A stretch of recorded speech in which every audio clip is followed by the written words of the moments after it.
एक दफा का जिक्र है कि एक चालाक खरगोश था जो अपने खानदान और दोस्तों के साथ जंगल में रहता था।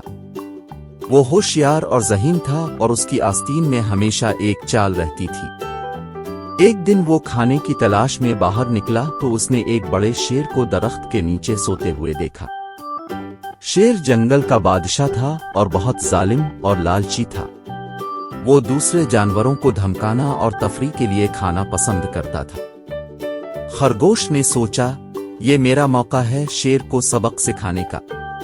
मैं इसके साथ मजाक करके उसे बेवकूफ बनाऊंगा। वो चुपके से शेर के पास गया और उसकी दम को दरख्त से बांध दिया। फिर वो भागकर एक झाड़ी के पीछे छप गया। उसने इंतजार किया जब तक कि शेर बेदार न हो और फिर उसने चीख कर कहा, अरे शेर, जागो, एक शिकारी तुम्हें पकड़ने आ रहा है। शेर ने चीख सुनकर आंखें खोल दी।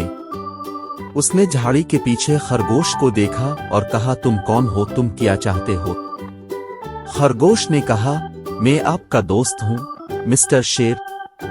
मैं यहां आपको खबरदार करने आया हूं कि एक शिकारी आपको पकड़ने आ रहा है। इसके पास एक बड़ी बंदूक और एक तेज धार चाकू है। वो आपको मारकर आपकी जल्द से कालीन बनाना चाहता है। शेर ने कहा, क्या? एक शिकारी? वो कहाँ है? मैं इसे फाड़ दूंगा। शेर ने कहा, आपका शुक्रिया मिस्टर खरगोश, आप बहुत मेहरबान और मददगार हैं। मैं फौरन जाकर इससे डील करूंगा। उसने उठकर इस समत भागने की कोशिश की जिस तरफ खरगोश ने इशारा किया था, लेकिन जैसे ही इसने हरकत की, इसे अपनी दम पर खींच महसूस हुई।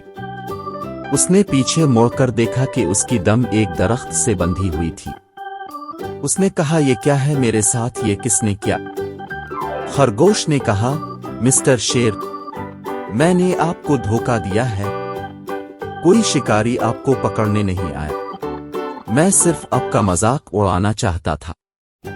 शेर ने कहा, तुम छोटे बदमाश, तुम्हारी हिम्मत कैसे हुई मेरे साथ ऐसा करने की?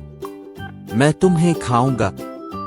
उसने खुद को छुड़ाने की कोशिश की लेकिन वो बहुत मजबूत थी। वो गरजता और खींचता रहा लेकिन वो आजाद न हो सका। खरगोश ने कहा, हा हा हा, अपनी तरफ देखो मिस्टर शेर, तुम जंगल के बादशाह हो लेकिन तुम एक आम जाल से भी नहीं निकल सकते। खरगोश की चाल में पड़ने पर उसे खुद पर शेर को शर्मिंदगी महसूस हुई, लेकिन वो कुछ नहीं कर सकता था। इस कहानी का अखलाक यह है कि आपको जालिम और मगरूर नहीं होना चाहिए, इसके बजाय आपको शाइस्ता और मेहरबान होना चाहिए।